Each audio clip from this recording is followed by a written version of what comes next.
लिखवा लो मुझसे। नीला झंडा लखनऊ इस बार लगेगा तो लगेगा, मेरी बात को याद रखना। और ये नीला झंडा, फिर कह रहा हूं, ये नीला झंडा किसी एक जाति धर्म का नहीं है। नीला झंडा हर कमजोर का झंडा है, मेरी बात को आप याद रखना। नीला होता है आसमान। और थाने कचहरियों में मुकदमे से आपका भला नहीं होगा, जिसका भला होता है थाने कचहरी मुकदमे से, आपको पता है। तो यहाँ तलवे चाट के चमचागिरी करके बहुत लोग राजनीति कर रहे हैं। अगर ये स्वाभिमान सम्मान की लड़ाई ना होती तो इस गर्मी में निकलने का फैसला नहीं होता, सर्दी का इंतजार होता। अगर वोट का अधिकार नहीं होता तो एक भी लंबे कुर्ते वाला आपकी बस्ती में दिखाई नहीं देता। गरीबों, मेरी बात को याद करके सुन लेना। पीड़ा में कहीं किसी की जमीन छीनी जा रही है, कहीं किसी की नौकरी छीनी जा रही है, कहीं किसी का रोजगार छीना जा रहा है, तो लोग तकलीफ में है। और आजाद समाज पार्टी के नेताओं से उम्मीद है, इसलिए बेचारे दरखास्त लेके खड़े हैं। उनकी क्या गलती कब माना जाए? अगर समय पे काम हो जाए, आप अपने आप बताओ, बात बदल गई है, आप अपने आप बताओ कोई दफ्तर है जहां बिना पैसों के काम हो रहा हो? फिर क्यों नहीं हो रहा? क्योंकि सरकार ने कहा हम भी लूट रहे, आप भी लूटो, मिलकर लूटेंगे, किसी की दिक्कत नहीं। ये जनता की सरकार नहीं है, ये लुटेरी सरकार है, लुटेरी। और लुटेरी सरकार अपने एजेंडे को अधिकारियों को भी समझाना चाहती है। मैं अच्छे अधिकारियों से कहना चाहता हूं, अच्छे अधिकारी को सम्मान मिलेगा, और जो नुकसान करेगा, गलत काम करेगा, संविधान के खिलाफ जाएगा, तो भैया जांच तो उसकी भी होगी, मेरी बात को आप याद रखिए। प्यारे साथियों, मैं आर्थिक मंत्री की बात कर रहा था, तो प्रधानमंत्री जी ने कहा सोना मत खरीदो। तो भैया बिजली दे दो तो कम से कम सो तो जाए घर में आराम से। आपने तो बिजली भी छीन ली। बिजली में आपने प्रीपेड मीटर लगा दिए, स्मार्ट मीटर लगा दिए। 500 रुपए जो बिल आता था कुछ साल पहले, वो 5000 रुपए चला गया। आपने कटौती में जो है नया आपने पावर प्लांट तो लगाया नहीं, लेकिन बिजली कटौती इतनी बढ़ा दी, मैं रुका था रात बुढ़ाना, मुझसे मत कहलवाओ, हर 1 घंटे बाद कट लग रहा था। अगर जनरेटर ना होता तो पूरी रात जाग कर निकालनी पड़ती। मुझे तो जनरेटर मिल गया, लेकिन इस जनता को जनरेटर कहां से मिलेगा? इनको कहां जनरेटर मिलेगा? इनकी तो आमदनी भी इतनी जितना तेल फूक जाएगा। आप समझे? अगर 1 हफ्ता जनरेटर चल गया इन गरीबों के यहाँ, तो 20 दिन इनके बच्चे भूखे मरेंगे। ये हालात है उत्तर प्रदेश की सब। इसलिए मैं कह रहा हूं, जिस सरकार पे कोई विजन ना हो, जिस सरकार पे कोई नीति ना हो, जिस सरकार पे कोई एजेंडा ना हो, तो वो अपने आप को सत्ता में बना के रखने के लिए लोगों को लड़ाने के अलावा कोई काम नहीं करेगी। मैं आपको कहना चाहता हूं, आप पहले भी यहीं रहते थे, भाईचारा बना के रहोगे तो अपनी समस्याओं से लड़ोगे, और इनके एजेंडों में आ जाओगे तो आपस में लड़ते रहोगे। आपस में लड़के जमीन में तो जा सकते हो, इज्जत की जिंदगी प्राप्त नहीं कर पाओगे, मेरी बात पे याद रखना। और थाने कचहरियों में मुकदमे से आपका भला नहीं होगा, जिसका भला होता है थाने कचहरी मुकदमे से, आपको पता है। इसलिए मैं आपसे कह रहा हूं, देश बदल गया है। सुप्रीम कोर्ट के जज कहते हैं 27 लाख वोट अगली बार डाल लेना, और भारतीय संविधान कहता है कि हर एक व्यक्ति की वोट का अधिकार सुनिश्चित होना चाहिए, उसकी वोट को कोई छीन नहीं सकता है। देश बदल गया है, देश बदल गया है। जो SIR करवाते हैं बंगाल में, वो चीफ मिनिस्टर के सलाहकार बन जाते हैं इस्तीफा देके। यानी कि जो जितनी बड़ी चोरी करेगा उसको उतना बड़ा सम्मान मिलेगा। देश बदल गया है मेरे लोगों, आपको भी बदलना पड़ेगा, आपको भी एकजुट होना पड़ेगा। एकजुट हो जाओगे तो आपके बच्चों का भविष्य सुधर जाएगा, और एकजुट नहीं होंगे तो अन्याय बढ़ता जाएगा।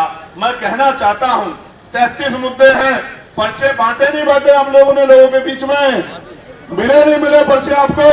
इन पर्चों को यहाँ पढ़ना, अपने घर जाके पढ़ना, और घर जाके पढ़ के एक एक पर्चे का आकलन करना कि अगर आजाद समाज पार्टी की ताकत बनेगी तो अमीरों का भला होगा या आपका भला होगा। आपको जवाब पर्चा खुद ही दे देगा। हम ये कह रहे हैं, हम ये नहीं कह रहे किसी को उजाड़ देंगे, हम ये नहीं कह रहे किसी जाति को नुकसान पहुंचा देंगे, हम ये नहीं कह रहे किसी को मार देंगे। हम कह रहे हैं कि आपके बच्चों को कक्षा 1 से लेकर कक्षा 12 तक की शिक्षा मुफ्त देंगे, क्वालिटी एजुकेशन देंगे। जो प्राइवेट स्कूलों में मिलती है उससे बेहतर शिक्षा देंगे, आपके बजट में देंगे, और आपके बच्चे को पढ़ा लिखा के काबिल बनाएंगे कि वो अपने लिए रोजगार की व्यवस्था कर सके। मेरे बहुत पुराने मित्र नरेश भाई सिंधा जी, सब लोग आज बेचारे, मुझे लग रहा है गर्मी का सीना चीर के आए हैं, और घर में इतनी बड़ी बड़ी तकलीफें हो गई कि बेटी की डेथ हो गई, फिर भी यहाँ हमारा हौसला बढ़ाने के लिए आए। मैं उनका बहुत बहुत धन्यवाद करता हूं। मगर मैं ये कहना चाहता हूं, हम लड़ किसके लिए रहे? अपने लिए नहीं, ये सत्य नहीं है। अब मानो मेरी बात पे गौर करो। अगर सिर्फ अपनी लड़ाई होती तो यहाँ तलवे चाट के चमचागिरी करके बहुत लोग राजनीति कर रहे हैं। अगर ये स्वाभिमान सम्मान की लड़ाई ना होती तो इस गर्मी में निकलने का फैसला नहीं होता, सर्दी का इंतजार होता। जब नेता को गर्मी ना लगे, धूप ना लगे। मैं ये मुकाबला करने के लिए आपके बीच इसलिए आया हूं कि आपके अधिकार छीन रहे हैं। अगर आपके बच्चे को शिक्षा नहीं मिलेगी तो वो 400 रुपए की मजदूरी से मुख्य धारा में नहीं आ पाएगा। आप अब जान भाई, गाय को राष्ट्रमाता का दर्जा मिलना चाहिए। अब हम कह रहे हैं आपकी सरकार है, इस पूरे फसाद को खत्म करो। आप दे दो दर्जा। हम मांग कर रहे हैं, दे दो दर्जा। आप कह रहे हैं कोई जरूरत ही नहीं है। 2015 में जरूरत थी गौड़ा, आज जरूरत नहीं। क्यों? क्योंकि बीफ कंपनियों से चंदा लेके सत्ता में बैठे लोग, धर्म के नाम की राजनीति करने वाले लोग, अगर आप इनका इतिहास आरटीआई के लिए मांगोगे तो सबसे ज्यादा बीफ कंपनियां चंदा देती होगी तो भारतीय जनता पार्टी को देती होंगी। आप मेरी बात को चेक करवाना। इसलिए मैं आपसे कह रहा हूं, बीफ एक्सपोर्ट में पीछे नहीं हटेंगे। बीफ एक्सपोर्ट में हमारा नाम आगे बढ़ रहा है क्योंकि बड़ी बड़ी कंपनियों से चंदा लेके और ये धर्म की लड़ाई को आगे बढ़ाने का काम सरकार के लोग कर रहे हैं। मैं आपको बहुत स्पष्ट कहना चाहता हूं, बहुत स्पष्ट। ये मां का बोर्ड तो अल्लाह भाई होलकर का मैंने देख लिया, लेकिन आपको अनुष्का याद है या नहीं है मेरठ में? वो बच्ची जो 44 दिन तक जिसकी डेड बॉडी नहीं मिली, वो याद है या नहीं है? ये कानून व्यवस्था है। मुख्यमंत्री कह रहे थे हर चौराहे पे अपराध है, लेकिन अनुष्का पाल हमारी बहन 44 दिन तक वो राष्ट्रीय स्तर की प्लेयर जिसकी डेड बॉडी नाले में सड़ती रही, इस निकम्मी सरकार को हमारी बेटी नहीं दिखाई दी, उसका दमन नहीं दिखाई दिया। इनका यमराज चला जाता है जब कमजोर वर्गों की बेटियों पर अन्याय होता है। मैं यही बताना चाहता हूं आपको, इनकी सत्ता, इनका अहंकार इनको लेके डूबेगा। और ये जो जुल्म कर रहे हैं हमारे लोगों पे, आपको रवि कश्यप याद है नहीं है? बुलंदशहर में रवि को मार के जो है किस तरह से वो मेरा भाई, मैं आपको फिर कह रहा हूं, इस अन्याय का क्या जवाब है? अगर पुलिस को छूट दे दी जाए तो गुंडों की हिम्मत नहीं है किसी की हत्या करने की। मैं फिर कह रहा हूं बहुत जिम्मेदारी, मैं जानता हूं खाकी को, मैं जानता हूं खाकी के इनकलाब को, मैं जानता हूं खाकी के इकबाल को। अगर खाकी को मौत ताकत दे दी जाए तो किसी गुंडे में हिम्मत नहीं है, वो किसी भी पार्टी जुड़ा हुआ हो, कि वो किसी गरीब की बेटी पर पांव उठा के देख ले। लेकिन मजबूर है खाकी। उनकी ड्यूटी तो लगाई है बैनर हटवाने, उनकी तो ड्यूटी लगाई है आजाद समाज पार्टी को रोकने में, उनकी तो ड्यूटी लगाई है आजाद समाज पार्टी की संख्या कम करने में। संख्या कम से हम नहीं डरते। 18 मंडल में सम्मेलन किए, 8 बड़ी रैली की। चैलेंज है मुख्यमंत्री जी की रैली में आशा बहनें, आंगनबाड़ी बहनें, भोजन माताएं, पंचायत सहायक समूह की बहनें, टीचर, शिक्षा मित्र, अनुदेशक सबको भर के ले जाते हैं और कहते हैं वहां बैठे रहना वरना नौकरी चली जाएगी। जनता नहीं जाती आपकी रैलियों में, जनता नहीं जाती है। मैं इसलिए आपसे कह रहा हूं बहुत जिम्मेदारी से, ये वो लोग हैं, जगह नहीं है रिपोर्ट दे देना एलआईयू के मेरे भाइयों, जगह नहीं है पैर रखने की, बैठने के लिए कुर्सी नहीं है, इनको पैसे नहीं मिले। ये तो अपने भाई को आशीर्वाद देने और उसकी ताकत बढ़ाने, उसको हिम्मत देने के लिए आए हैं। और ये रुकने वाले नहीं है गर्मी आंधी तूफान से। जो इस गर्मी में, इस टेम्परेचर में यहां बैठा है ना, वो जिस दिन उसको तो इंतजार कर रहा है कि उसको मौका मिले बटन दबाने का। जिस दिन बटन दबाने का मौका मिलेगा, तार देगा बटन को तार देगा मशीन में अंदर। जिस दिन मौका मिलेगा आप देखते जाओ। ये बताओ तार दोगे नहीं उस बटन के अंदर? मैं बहुत जिम्मेदारी से कह रहा हूं, मेरी बात पर गौर करो। मैं ये इस बात से भी सहमत हूं कि एसआईआर हो या ईवीएम, इन दोनों से ईमानदारी के चुनाव नहीं हो रहे। तो मुझे बताओ, बैलेट पेपर से चुनाव होना चाहिए या ईवीएम से? आप बताओ, जोर से बताओ। ईवीएम कह रहे हैं क्या? जोर से बताओ। मुझे नहीं सुनाया। अच्छा, जब मैं पूछूंगा तो बता देना। जब मैं कहूंगा बैलेट पेपर, तो अगर बैलेट पेपर वाले हो तो हाथ खड़े कर लेना। जब मैं कहूंगा ईवीएम वाले तो हाथ खड़े कर लेना। ईवीएम से चुनाव चाहते हो? सन्नाटा पसर गया। बैलेट पेपर से चुनाव चाहते हो? हिंदू मुसलमान चाहते हो? रोजगार चाहते हो? अपने क्षेत्रों में, ग्रामीण क्षेत्रों में क्षेत्रीय रोजगार चाहते हो या पलायन करके दूसरे प्रदेश में जाकर जाति धर्म के नाम पर अपमानित होना चाहते हो? यहाँ का व्यक्ति महाराष्ट्र जाके गाली खाता क्यों? वो गाली खाने के लिए पैदा नहीं हुआ। सुनो मेरे भाइयों, वो गाली खाने के लिए पैदा नहीं हुआ, लेकिन वो अपना पेट पालने के लिए और अपनी बहन बेटियों को, अपने बच्चों को अच्छी रोटी दिलाने के लिए वो महाराष्ट्र में काम करने जाता है और फिर वो उत्तर भाषी कहलाने पे, हिंदी भाषी कहलाने पे गाली खाता है। ये दिया है सरकार ने धर्म के नाम पे बांट के। और मैं कहना नहीं चाहता, यही मुजफ्फरनगर उनका प्रैक्टिकल की जगह थी। आप एकजुट नहीं होंगे, इसका खामियाजा आपकी आने वाली नस्लों को भुगतना पड़ेगा। मेरी बात को आप याद रखना। और फिर कह रहा हूं, ये खड़े विजयपाल साहब, छोटा मुकदमा कोई भी हो, अगर किसने अपराध किया तो सजा दो, लेकिन सिर्फ धर्म के आधार पर, जाति के आधार पर पैर में गोली मार देना, बुलडोजर चला देना, ये न्याय नहीं है। गोकसी के झूठे मुकदमों में जेल भेज देना, ये न्याय नहीं है। कोई आपके खिलाफ खड़ा हो जाए, पत्रकार को जेल भेज देना, ये न्याय नहीं है। न्याय तब है, ताकतवर वो है जिसके यहाँ हर व्यक्ति महसूस करे कि भाई ये सरकार न्यायपूर्ण सरकार। ये कहते हैं नया उत्तर प्रदेश, हमें नहीं चाहिए नया उत्तर प्रदेश, हमें न्यायपूर्ण उत्तर प्रदेश चाहिए, जहां पढ़े लिखे नौजवानों को रोजगार मिले, जहां शिक्षा स्वास्थ्य सबके लिए बराबर हो, जहां किसी की हकमारी ना हो, जहां पुरानी पेंशन भी मिले, प्रमोशन में रिजर्वेशन भी मिले, किसानों को उनकी फसलों का दाम भी मिले और किसानों का बिजली का और एक कर्ज भी माफ हो। हमें वो उत्तर प्रदेश, न्यायपूर्ण उत्तर प्रदेश चाहिए जहां महिलाओं को रोजगार मिले, जहां उनका सम्मान हो, उनकी रक्षा हो, अन्याय होने पे कार्रवाई हो, जहां आशा आंगनबाड़ी भोजन माताओं को, पंचायत सहायकों को, रोजगार सेवकों को, पीआरडी के जवानों को, होमगार्ड भाइयों बहनों को, शिक्षा मित्रों को शानदार मानदेय मिले, स्वाभिमान सम्मान के साथ न्यूनतम वेतन यानी कि 753 रुपए से कम पे कहीं मजदूरी किसी को ना करनी पड़े। अगर कोई मजदूरी करे कंपनी में, फैक्ट्री में, खेत पे, किसी के घर पे, किसी सफाई के काम में, तो कम से कम न्यूनतम 750 रुपए जो केंद्र ने वेजेस तय किए हैं, 750 रुपए मिलने चाहिए। यानी कि लगभग महीने के 20,000 रुपए की मजदूरी उनका वेतन होना ही चाहिए। 20,000 रुपए से कम में घर चलने वाला नहीं है। इस बात को मैं आपके सामने रखना चाहता हूं और मैं आज कह रहा हूं, मौका दो, 20,000 रुपए से कम का रोजगार नहीं बचेगा किसी के लिए। इस बात को आप मेरी नोट कर लो, ये मेरा कमिटमेंट है आपसे, ये प्रतिज्ञा है। और ये प्रतिज्ञा ऐसे नहीं, मैं एक गरीब परिवार में जन्मा हूँ, मेरी माँ घास लेके आके उसने पाला है मुझे, मैं जानता हूँ गरीबी के दर्द को। यहाँ कितनी महिलाएं बैठी हैं, इन्होंने पशु पाल रखे होंगे, इनके खेत नहीं है, गाली खा के घास लाती है बेचारी और दूध बेच के अपना घर चलाती है। इतने आसान नहीं गरीबों की जिंदगी।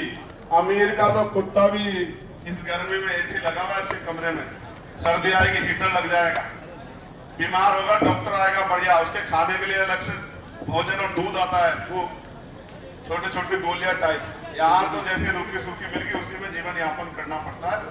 यहाँ दो तरह का देश हो गया है, दो तरह के प्रदेश हो गए, अमीरों का लिए अलग, गरीबों के लिए अलग। यहाँ इनकी बस्तियों में ना लाइट है, ना पानी है, ना पानी की निकासी है, सड़ रहे हैं, बीमारियां हो रही है, मर रहे हैं, अस्पतालों में डॉक्टर नहीं है, नर्स नहीं है, दवाइयां नहीं है, मशीनें नहीं है, और ये कह रहे हैं हमने बहुत अच्छी व्यवस्था कर दी है। मेरे यहाँ फाइनेंस मिनिस्टर, में उनका बड़ा सम्मान करता हूं, मैंने उनसे सवाल पूछा, फाइनेंस मिनिस्टर ने जवाब दिया 4 मिनट, चंद्रशेखर जी आप क्या मेडिकल कॉलेज बना दिया कर दिया। मैं जांच करने गया, 146 नर्सें चाहिए, आज तक नहीं दी सरकार। 146। आप बताओ क्या मिल रहा है? सिर्फ अपमान, अन्याय, अत्याचार, और अगर कोई बोल जाए तो लाठी। जेल तो क्रांतिकारियों के लिए गहना होती है, जेल से कौन डर रहा है भाई? SC ST के अधिकार बचाने के लिए मेरे 4 साथी जम्मू कश्मीर के जेल गए हैं, आंदोलन और था, पुलिस ने पकड़ के बिठा दिया गाड़ी में और बाद में उनके खिलाफ मुकदमा कर दिया। और जो विरोधी हमारे कहेंगे भाई वो तो जेल भेज दिए, जेल इस सरकार के दमन से लड़ने के लिए जेल नहीं, गोली भी मुबारक, लेकिन झुकेंगे नहीं। मेरी बात को आप याद आप बताइए, अगर न्यायपूर्ण सरकार होती और ये अगर कार्यक्रम करने देती, आपको नहीं पता कितनी जगह परमिशन बदली, बता दे दूसरी एक जगह देखी उसको धमका दिया, जगह मत देना चंद्रशेखर को, दूसरी जगह देखी धमका दिया, जगह मत देना चंद्रशेखर को। तुम इन जगहों से निकाल दोगे मुझे, इनके दिल में से निकाल दो, तब तो मानो आपको, अगर दिल में से निकाल दो। जगह नहीं देंगे, बसें रोक देंगे, बैनर फाड़ देंगे, परमिशन नहीं देंगे, क्या क्या नहीं दोगे। आज मेरे लोग कमर कस के बैठे हैं, आने दो 27 हम देंगे आपको जगह, चिंता मत करो, मेरी बात को याद रखना। हम देंगे, खूब सभाएं करना और खूब हमारे खिलाफ प्रचार करना कि सरकार अच्छा काम नहीं कर रही है। आज जितने आप हमारी आलोचना करोगे, उस आलोचना सीख लेके काम करेंगे। आप में हम में फर्क है, हम लोकतंत्र को मानते हो, आप डंडा तंत्र को मानते हो। डंडा तंत्र जनता ज्यादा दिन नहीं सुनती। ये वो मेरठ मुजफ्फरनगर शामली की धरती है, अंग्रेजों के पैर उखाड़ दिए थे, अंग्रेजों के 58 क्रांति में याद नहीं याद है, कोतवाल धन सिंह गुर्जर माता दीन वाल्मीकि जी के नेतृत्व में अंग्रेजों के पैर उखाड़ दिए थे। अंग्रेजों को जगह नहीं मिल रही थी। आप तो अंग्रेजों के मुकाबले कुछ भी नहीं हो, आप तो यहीं के लोग हो, यहीं के लोग हो। जनता खड़ी हो जाएगी, दिमाग ठीक हो जाएंगे। सुनो, 4.5 साल जनता का दमन और चुनाव से 1 महीने पहले जनता के पैर पकड़, दादी चाची मेरे सर पे हाथ रख दो, बुआ बहन मेरे सर पे हाथ रख दो, हम आपकी मदद करेंगे। पैसे ले लो, शराब ले लो, मिठाई ले लो। और जब चुनाव खत्म तो नेताजी कह रहे हैं कि हमारा क्या मतलब आपसे, हमने कहा था कि आप हमें वोट दे दो। मैं बहुत कुछ बता रहा हूं आपको। अगर वोट का अधिकार नहीं होता, मेरे लोगों मेरी बात को गौर से सुन लेना, अगर वोट का अधिकार नहीं होता तो एक भी लंबे कुर्ते वाला आपकी बस्ती में दिखाई नहीं देता। गरीबों मेरी बात को याद करके सुन लेना, ये वोट का अधिकार है, जिसकी वजह से बड़े बड़े धन्ना सेठ जिनकी गाड़ियां नहीं गुजरती आपकी गलियों से बातें आपकी गलियों में, क्यों? क्योंकि आप पे वोट का अधिकार है। इसलिए क्योंकि बाबा साहब अपने 4-4 बच्चों कुर्बानी से देख गए, ऐसे नहीं मिला, मांगने से कुछ नहीं मिला, स्कूल नहीं मिले मांगने से, स्वास्थ्य नहीं मिला, रोजगार नहीं मिला, संघर्ष करना पड़ा। और आज तो कानून के होते, संविधान के होते संघर्ष करना पड़ रहा है। बच्चे एसएससी जीडी के वहां बैठे हैं, इलाहाबाद में धरना कर रहे हैं। नीट के बच्चे 23 लाख बच्चे आज दिल्ली में आंदोलन कर रहे हैं। कौन कौन नहीं आंदोलन कर रहा है? इस सरकार ने सबको सड़क पर ला दिया है। आप इस सड़क पर, इस सरकार को सड़क पर ला दोगे नहीं ला दोगे? आवाज कम सी लग रही, डर रहे हो क्या? देखो, ये जनता को अगर सड़क पे लाएंगे तो जनता इनको सड़क पे ले आएगी, इसी बार मेरा विश्वास है। और मैं आपसे जो कहना चाहता हूं उस पर गौर करो। देखो, गौर से सुनो, घर नहीं बैठना। पंचायत चुनाव क्यों नहीं करा भाई सरकार? मैं कितने दिन से कह रहा था, मैं जब प्रभु सम्मेलन में आया था तो मैंने आपसे कहा था कि ये सरकार इतनी डरी हुई है। आजाद समाज पार्टी की बढ़ती ताकत से किसान, नौजवान, महिलाएं, हर समाज का व्यक्ति जुड़ रहा है। ये इतने डरे हुए हैं कि ग्रामीण क्षेत्रों में नहीं छोड़ेगा जनसेवक को, तो इन्होंने पंचायत चुनाव ही पीछे हटा दिया। अगर आपने अच्छा काम किया तो पंचायत चुनाव क्यों पीछे हटाया भाई? क्यों नहीं करा? प्रधानी का चुनाव क्यों नहीं किया? बीडीसी का चुनाव क्यों नहीं किया? पंचायत, उसका ग्राम पंचायत मेंबर का, जिला पंचायत चुनाव क्यों नहीं करा? क्योंकि मैं बताता हूं, पंचायत चुनाव कराते मेंबर हमारे जीतते ज्यादा। फिर आप डंडे के दम पे कप्तान को, डीएम को कहते जाओ जिला पंचायत उठा के लाओ। हमने देखा पिछली बार, और वो जाके कहता चल भाई, वो कहता साहब नहीं जाऊंगा, तेरे खिलाफ मुकदमा लिखा जाएगा। हमने अपनी आंखों देखा, हमें पता है, बताओ हम देंगे गवाही आपको। अब इनके 2 मेंबर बन रहे, इनका जिला पंचायत अध्यक्ष बन रहा है, विपक्ष के 20 मेंबर बन रहे, उनका कुछ भी नहीं बन रहा बेचारों का। समझे? जनता ने वोट दी विपक्ष को, जिला पंचायत अध्यक्ष इनका। इसलिए कह रहा हूं, इनको लगा हम ब्लॉक प्रमुख और जिला पंचायत अध्यक्ष जबरदस्ती बनाएंगे तो जनता गुस्से में चली जाएगी, तो उखाड़ के फेंक देगी। तो इन्होंने कहा भाई अभी तो हमने पिछड़ा वर्ग, आदर्श पिछड़ा वर्ग आयोग ही नहीं बनाया, हम तो 6 महीने में कराएंगे। ये अक्टूबर-नवंबर में चुनाव कराएंगे। मेरी बात को आप याद रखना, विधानसभा का लिख लो आज मेरी बात को आप। सुनो, इनके पास तंत्र है, मेरे पास एक ही मंत्र है, वो जनता का मंत्र। मैं कह रहा हूं ये है, चुनाव कराएंगे। आप ये मान लो कि अगले महीने चुनाव है, घर से निकलो अगर इज्जत सम्मान की जिंदगी चाहिए। मांगने से भीख मिलती है। अगर अपनी गुलामी और बेबसी और लाचारी को खत्म करना है तो 5 साल में जितना जुल्म सहा हो, आपकी हत्या हुई, आपके बेटों का अपमान हुआ हो, आपकी नौकरी गई हो, रोजगार गया हो, आपकी शिक्षा गई हो, आपकी चिकित्सा गई हो, आपको अच्छी सड़कें नहीं मिली, तो फिर 5 साल में एक बार मौका मिलता है, बटन दबा के उनको इलाज करो जिन्होंने आपके साथ अन्याय किया है। और मैं आपको आज कह रहा हूं, घर से निकलो, बस्तियों में जाओ, भाईचारा अपनाओ, लोगों से अपील करो कि हमने सबको मौका दे के देख लिया। इस बार हम भाई चंद्रशेखर आजाद के साथ खड़े होकर आजाद समाज पार्टी को ताकत देंगे। मैं लिख कर दे रहा हूं, लिखवा लो मुझसे। नीला झंडा लखनऊ इस बार लगेगा तो लगेगा, मेरी बात को याद रखना। और ये नीला झंडा, फिर कह रहा हूं, ये नीला झंडा किसी एक जाति धर्म का नहीं है। नीला झंडा हर कमजोर का झंडा है, मेरी बात को आप याद रखना। नीला होता है आसमान और वो किसी के साथ भेदभाव नहीं करता है, तो ये नीला झंडा भेदभाव नहीं करेगा। और जैसे प्रधानमंत्री जी कहते थे गुजरात मॉडल, गुजरात मॉडल, इसलिए इसी तरह मैं कह रहा हूं नगीना मॉडल को अपना लोगे तो गुजरात मॉडल की छुट्टी हो जाएगी, याद रखना। नगीना मॉडल उदाहरण है, नगीना के लोगों ने ऐलान किया है, संदेश भेजा है, और नगीना के कुछ बहादुर योद्धा यहाँ भी दिखाई दे रहे हैं। मैं कह रहा हूं नगीना मॉडल को अपना लो और कमजोर, किसान, दलित, पिछड़ा एकजुट हो जाओ, भाईचारा बना लो। वो भी लोग जो संविधान को मानते, किसी भी जाति धर्म के हो, एकजुट हो जाओ। अगर अच्छी शिक्षा मिलेगी तो एक जाति को नहीं मिलेगी, सबके लिए मिलेगी। अच्छी चिकित्सा व्यवस्था होगी अस्पताल में, किसी जाति को रोका नहीं जाएगा। रोजगार मिलेगा, निष्पक्ष मिलेगा। सुनो, पेपर लीक नहीं होगा, सेंटर बराबर के जिले मिलेगा, और निष्पक्ष परीक्षा होगी। पैसे से नहीं नौकरी मिलेगी, मेहनत से नौकरी मिलेगी, गरीबों के बच्चों को भी नौकरी मिलेगी। कोचिंग सेंटर खोले जाएंगे, वो भी निःशुल्क, कि IAS, IPS, PCS की तैयारी करो, कंपटीशन की तैयारी करो। एसी वाली लाइब्रेरी में बैठ कर जितनी शराब की दुकानें सबको बना देंगे लाइब्रेरी, मेरी बात को याद रखो। सारी शराब की दुकानों को बना देंगे लाइब्रेरी, और इस शराब को छोड़ाएंगे वहां जहां भाजपा के लोग जहां नारा लगाते रहते हैं बार बार कि उधर चले जाओ, देश में चले जाओ।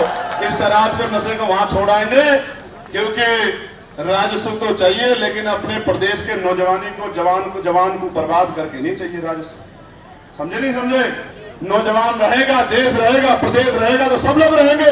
इसलिए हर वो काम करेंगे जिससे आपके घरों में उजाला आएगा। और सुनो, जो शहरी क्षेत्र में लोग रहते हैं, 150 गज का प्लॉट देंगे और मकान बना के देंगे। मेरी बात को लिखो जो कह रहा हूं। जिस गरीब पे घर नहीं होगा, 150 गज का प्लॉट देंगे शहर में, वही जहां अमीर रहते हैं उसके सामने देंगे और मकान बना के देंगे। ऐसा नहीं देंगे कि 2 लाख रुपए मिल रहे हैं आवास के, 50,000 रुपए अधिकारी खा गए हैं, और 1.5 लाख रुपए में प्लस्तर भी नहीं हुआ। वो बेचारा कह रहा है एक किस्त आगे आधी दीवार खड़ी होगी, छत अगली बार होगी अगली योजना में। ऐसा नहीं होगा। अगर व्यवस्था बनेगी तो ऐसी बनेगी जिससे सभी के घरों में रोशनी आएगी। मैं बहुत जिम्मेदारी से कह रहा हूं। कितने गज का प्लॉट? तुम्हें नहीं चाहिए, मुझे लग रहा है, जोर से बताओ। 150 गज का प्लॉट, वो भी मकान बना। समझे नहीं समझे? नौजवानों को बेरोजगारी भत्ता देंगे, जब तक रोजगार नहीं देते। आपके क्षेत्रों में लगाएंगे उद्योग धंधे, कुटीर